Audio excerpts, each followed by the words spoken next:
Retornamos, alunos, a paz do Senhor a todos.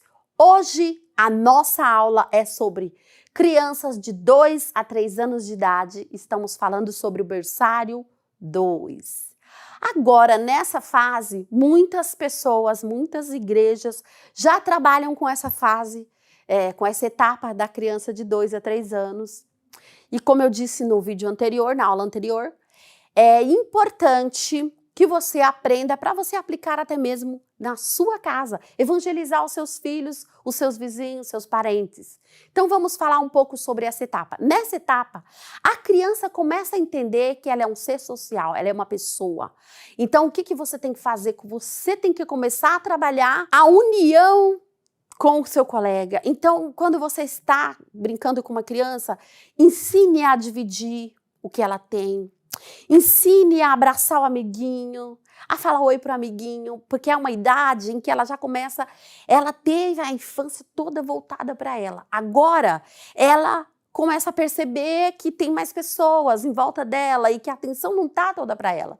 Então, você tem que começar a ensinar ela a fazer amizade, a conversar com os colegas, a abraçar o amiguinho.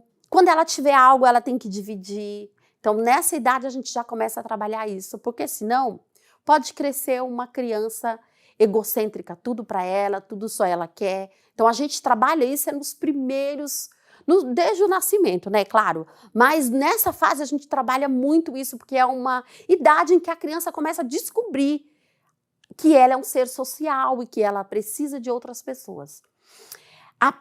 É importante a gente ensiná-la a manusear objetos, a segurar alguma coisa, segurar um lápis, um giz de cera, porque você trabalha a coordenação motora da criança. O que é a coordenação motora? Às vezes as crianças grandes já não sabem amarrar um cadarço, porque na infância não foi trabalhada a coordenação motora. E como que eu trabalho isso? Ensinando ela a pegar um objeto. Segura o lápis, assim que você segura o lápis, segura o giz de cera, segura essa bexiga. Olha, esse balão, né? Algumas regiões falam balão, bexigas. Segura isso, segura essa linha. Alguma coisa que você dá para ela segurar, ela vai aprendendo a coordenação motora.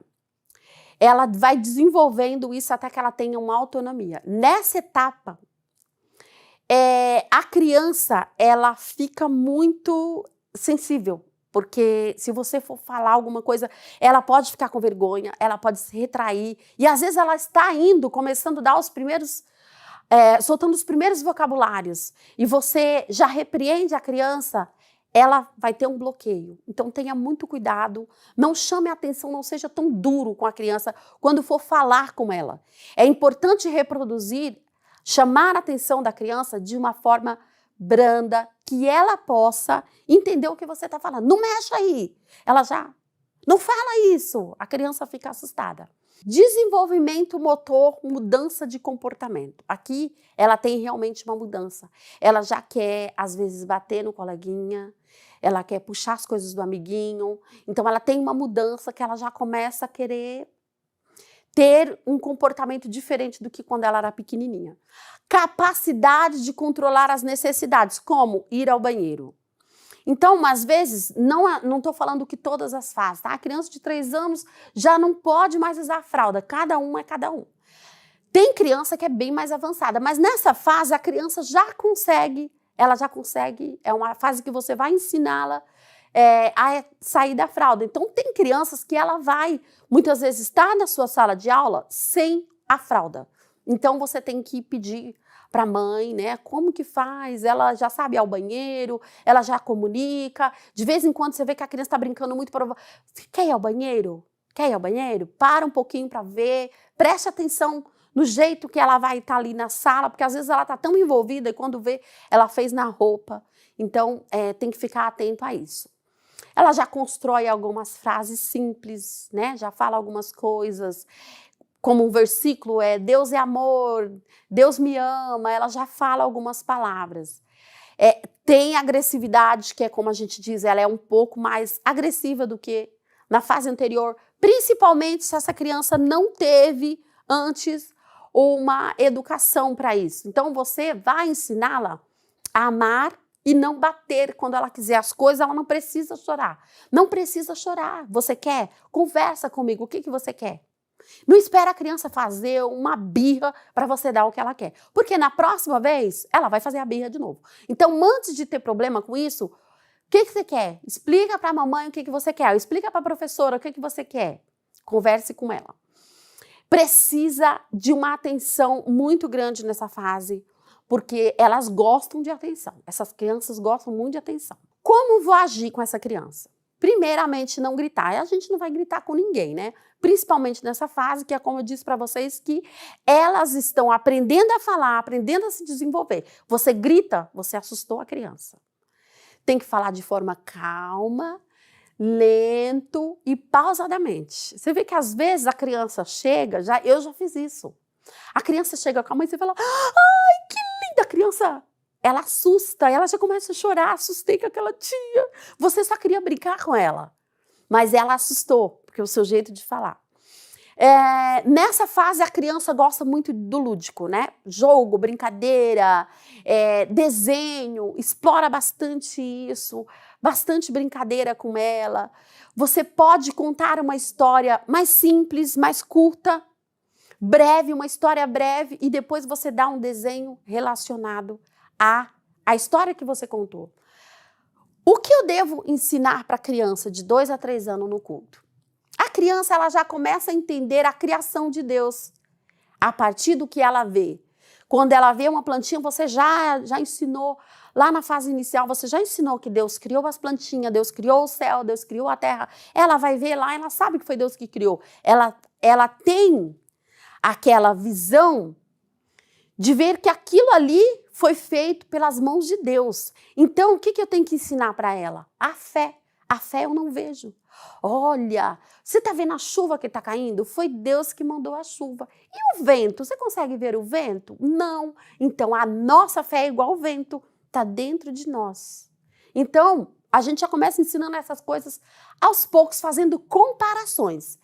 Ensine, ela gosta muito, né, de dizer obrigado, obrigado. Nessa fase, se você já ensinou, ela gosta de reproduzir isso. Então, ensine a criança a ser agradecida. Agradecer a Deus pela comida, agradecer a Deus pela roupa, agradecer a Deus por tudo. A criança também já entende o que é a igreja, para que ela vai à igreja, que aquilo ali é um lugar santo e ela precisa aprender a ter reverência na casa de Deus. Então você, quando é criancinha pequena, você leva uma mamadeira, você leva um salgadinho, você leva uma coisa. Nessa fase, você já pode começar a ensinar. A igreja, durante o culto, não pode comer. Durante a palavra de Deus, não. Depois a gente vai e come, tá bom?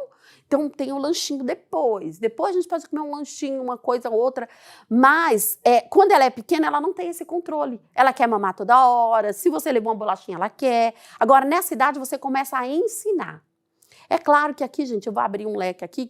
Muitas pessoas levam os filhos para a igreja até mesmo sem comer. Nós temos aí professoras que fazem trabalhos evangelísticos, parabéns para quem faz esses trabalhos, que as crianças vão para a igreja sem comer. Então aí é ignorância eu falar para a criança que ela não pode comer dentro da igreja. Às vezes, como é que ela vai ouvir a palavra de Deus se ela está com fome? Né? Mas você começa a ensinar que na casa de Deus não pode ficar andando, na casa de Deus não pode ficar comendo. Né? Ela vai começar a entender, não pode ficar levantando toda hora, na hora da história, tem que prestar atenção. Quando terminar a história, aí sim, você pode ir ao banheiro, você pode tomar água, você pode comer um lanchinho. Tenha um cronograma assim preparado, alternando sempre as atividades. Isso é muito importante. A cada 10 minutos, pelo menos, você muda a atividade. Você vai fazer, por exemplo, um louvor com a criança, momento de cantar, você bate a palma, canta um louvor curto, como a gente diz lá, né? Um louvor curto e bem na linguagem da criança. Você cantou batendo palma. Depois você pode cantar o louvor batendo o pé, fazendo gesto, muda, sabe? A forma de você estar fazendo aquilo. Você pode ir falando a letra e elas repetem. Vocês vão cantar assim, ó, Deus é bom pra mim. Repete. Aí elas vão repetir. Agora vamos cantar, Deus é bom pra mim. Elas vão repetindo. O versículo de memorização.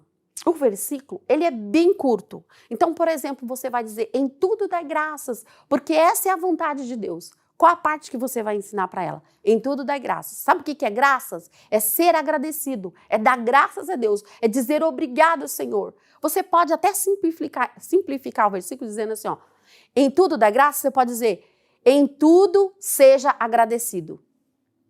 Que ela vai entender que graças é agradecido, tá? O versículo bem curto, a história também, ela é curta. Nessa fase, você já pode começar a inserir os pontos. Claro que você vai inserir de uma forma bem, né? Jesus morreu na cruz por nós e ele ressuscitou ao terceiro dia. Sem enfatizar muito, porque elas vão virar uma salada na cabeça, então é devagar. Brincadeiras, aqui elas gostam muito de brincar. Se você quiser contar uma história brincando, elas vão adorar. Você brinca com elas viajam na história. Você pode contar a história que, além dos visuais, né, que a gente sempre é muito bom explorar na infância, os visuais, até a gente gosta, né? Mas as crianças nessa fase precisam muito do visual e precisa também estar inserido na brincadeira para não ficar chato para elas, sabe? Você pode colocar um menino e uma menina para dizer que eles são, vem cá, João, vem cá, você, Maria, sabe? Jesus foi uma criança como você também. E um dia Jesus estava com os discípulos lá, contando uma história igual eu estou contando aqui para vocês. E alguém queria separar as crianças, sabe assim? Você vai contando assim, usando eles como os personagens da sua história. E as brincadeiras também, que eles gostam muito. As brincadeiras de envolver bastante. Nessa fase, envolva bastante brincadeira, mas claro que tudo tem que ter um ensino, né? Então, uma dica que eu vou deixar para vocês aqui, que eles gostam, caça-tesouro. Porque eles têm que movimentar essa idade, eles não gostam de ficar parado. Então, você vai movimentar, ele precisa movimentar. Faça um caça-tesouro. Como que eu vou fazer isso? Você vai pegar lá uns desenhos, né?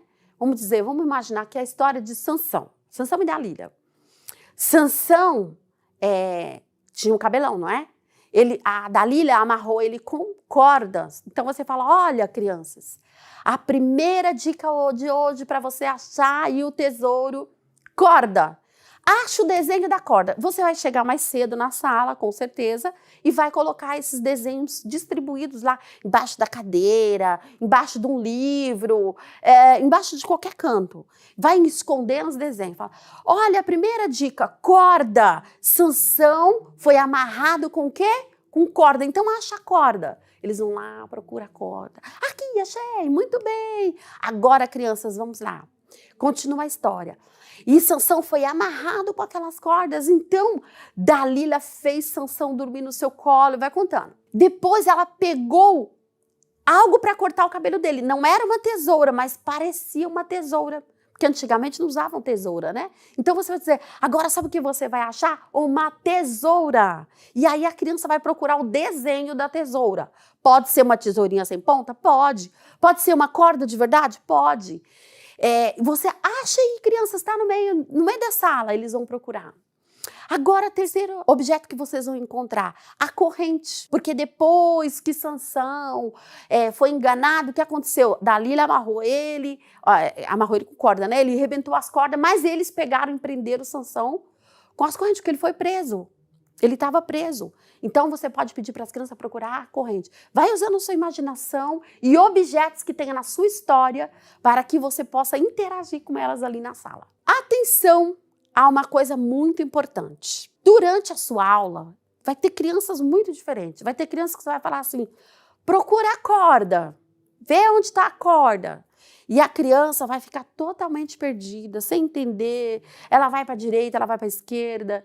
Você tem que começar a entender que às vezes a criança precisa de uma ajuda sua. Então você vai começar a conduzi-la.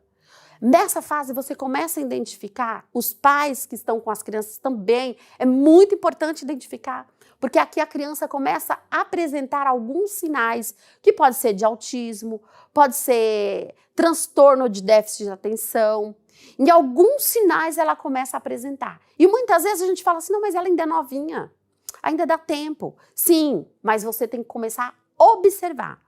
O que é o transtorno de déficit de atenção? A criança que ela não consegue prestar atenção no que você está falando.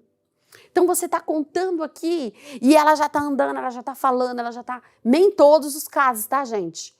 Nem todos os casos. Pelo amor de Deus, não chegue para a mãe e diz assim, olha, eu percebi que seu filho tem transtorno de déficit de atenção. Não. Você, professor, vai ficar de olho e vai ajudar a criança. Ajuda a criança para que ela tenha um controle.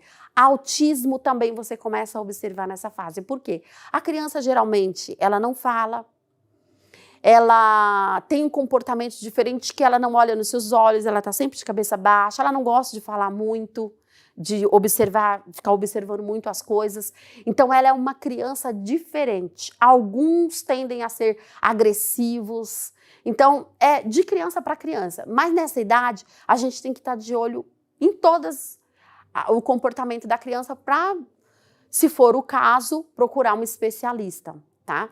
As crianças não possuem grandes níveis de concentração quando ela tem transtorno de déficit de atenção ou quando ela tem autismo. E como eu vou fazer nessa sala? Na sala de aula, principalmente com o autista, alguns é mais complicado para você poder, ali na sua sala, controlar ele. Mas nós vamos falar um pouco mais sobre isso nas próximas aulas. Tudo bem? Até aqui nós falamos sobre o berçário 1 e berçário 2. Eu espero que essas informações tenham ajudado vocês e até a próxima aula.